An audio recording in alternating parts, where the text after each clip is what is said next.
Friends, আজি আপোনালোকৰ মাজলৈ লোকেল চিকেনৰ ড্ৰাই ৰেচিপি এটা লৈ আহিছোঁ। জালুকীয়া বুলিও আপোনালোকে ক'ব পাৰিব এইটোক। একদম কিনা মছলা নোহোৱাকৈ বনাম কেনেকৈ সুন্দৰ আৰু টেষ্টিকৈ বনাব পাৰি তাকে দেখুৱাম। আশা কৰিছোঁ ভাল পাব। তেতিয়াহ'লে আহকচোন ৰেচিপিটো ষ্টাৰ্ট কৰোঁ। প্ৰথমতে লোকেল মাংসখিনি ভালকৈ ধুব, তেজৰ জেগাতে চেকুৰা নাথাকে, ভালকৈ ধুই ল'ব। তাৰপিছত মই 1 কেজি লৈছোঁ। হালধি ল'ব আৰু নিমখ ল'ব আৰু মিঠাতেল 2 চামুচ ল'ব। হালধি আৰু নিমখ নিজৰ সোৱাদ অনুসৰি দিব, কিমান খায় কিমানটো হেৰি লয় সেইটো হিচাপত দিব। তাৰপিছত খুব ভালকৈ হাতেৰে সানি ল'ব। মেৰিনেট কৰাটো বহুত ইম্পৰ্টেণ্ট। খুব ভালকৈ হাতেদি সানিব, খালি হাতেদি সানি ল'লেহে টেষ্টটো হয়। আৰু এইটো 1 ঘণ্টা 2 ঘণ্টাৰ কাৰণে থৈ দিব। মই খুব ভালকৈ সানি লৈছোঁ, দেখিছেনে কেনেকৈ সানিছোঁ। খুব ভালকৈ মোহাৰি সানিব, কাৰণ মেৰিনেট কৰাটোৱে মেইন মানে সেইটোতে টেষ্টটো আহে মাংসৰ। গোটেই মছলাখিনি সোমাই যায়, যিহেতু হালধি চালধি সেইখিনি গোটেইখিনি সোমাই যাব। সেইটো কাৰণে মেৰিনেট কৰি থৈ দিব। আৰু এইখিনি 1 ঘণ্টা 2 ঘণ্টাৰ কাৰণে মই থৈ দিম, ঢাকি পেলাই থৈ দিম, ঢাকি থ'ব। তাৰপিছত আহোঁ এতিয়া মছলাখিনিৰ কাৰণে। ইয়াত পিঁয়াজ এনেকৈ কাটি লৈছোঁ আৰু গোটা জালুক মই পটাত পিচি লৈছোঁ। পটাত পিচিব, পটা নাথাকিলে বেলনাত ল'ব। আৰু এয়া আদা আৰু নহৰু আৰু এয়া কেঁচা জলকীয়া আৰু শুকান জলকীয়া পিচি লৈছোঁ, পটাত পিচিছোঁ। আৰু তেজপাত ল'ব। আপোনালোকে বেলনাত পিচিব, নহ'লে পটাত পিচিব। খুন্দনাত পিছাতকৈ মানে বেলনা বা পটাত পিচিলে বেছি টেষ্ট হয়। এনেকৈ পিচি ল'ব। তাৰপিছত এয়া জালুকৰ গুড়িও লাগিব অলপ, কাৰণ জ্বলাটো সেই জালুকৰে জ্বলা কৰিম, কাৰণ জালুকীয়া। আৰু এনেকৈ আলু কাটি ল'ব আৰু তেল গৰম কৰিব, তেজপাত দিব। তাৰপিছত পিঁয়াজখিনি খুব ভাজিব, অলপ ৰঙচুৱা হোৱালৈকে ভাজিব পিঁয়াজখিনি। গোটেই পিঁয়াজখিনি দি দিব আৰু খুব ভালকৈ ভাজিব। খুব সুন্দৰ লাগে খাই। খুব ভালকৈ ভাজিব, ৰঙচুৱা হোৱালৈকে ভাজিব। আৰু অলপ তেল সৰহকৈ লৈছোঁ, যিহেতু ড্ৰাইকৈ বনাম। অলপ তেলটো লাগে, নহ'লে তলত লাগি ধৰা চান্স থাকে। তাৰপিছত খুব ভালকৈ ৰঙচুৱা হোৱাৰ লগে লগে, ৰঙচুৱা হৈছে এয়া দেখিছেনে।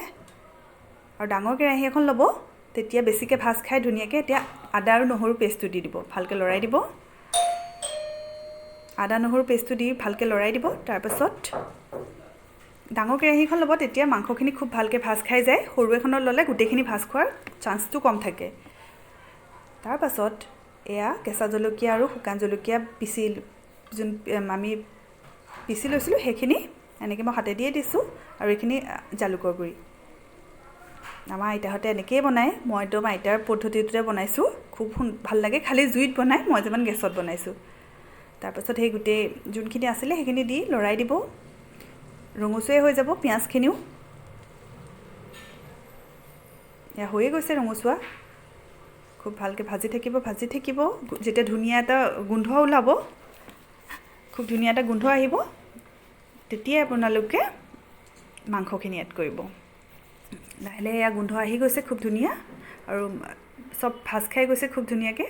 আৰু এতিয়া মাংসখিনি এড কৰি দিব। এতিয়া এইটো হাই ফ্লেমতে ৰাখিব আপোনালোকে, পূৰা হাই ফ্লেমত মাংসখিনি ভাজিব। এতিয়া মাংসখিনি দি দিব। এনেকৈ কেৰাহী ডাঙৰ এখন ল'ব, তেতিয়া খুব ভালকৈ মাংসখিনি ভাজ খায়। যিহেতু এখন ড্ৰাই হয়, গ্ৰেভি নহয়, ড্ৰাই হয়। খুব ভাল লাগে লোকেল চিকেন ড্ৰাইকৈ বনালে। একদম হাঁহৰ টেষ্টটোৱে আহি যায়, হাঁহ যেনেকুৱা, কাৰণ হাড়বোৰ বহুত টান হয় যে লোকেল মাংসৰ। খুব ভাল লাগে খাই। এনেকৈ ভাজি থাকিব, হাই ফ্লেমত ভাজি থাকিব। এতিয়া লৰাই থাকিব, ওচৰতে ৰৈ থাকিব, খালি দূৰলৈ গুচি নাযাব।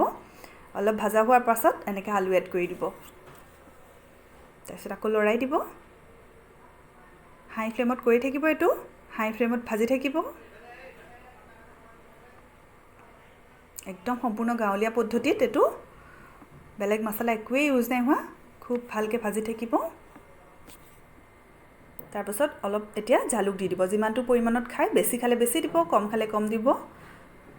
খুব ভাল লাগে জালুকৰ টেষ্টটো, এইটো একদম বিৰাট টেষ্ট হয়। এইটো আপোনালোকে এনেকৈ বনাই খাব, খুব ভাল লাগে।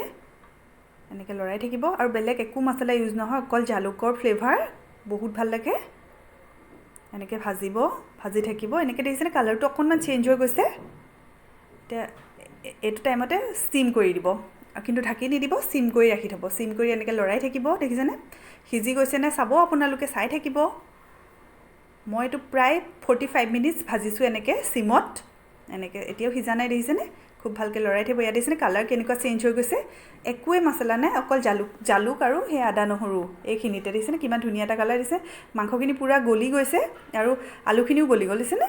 পূৰা এনেকৈ এইখিনি ইমানটোতে ৰাখি দিব।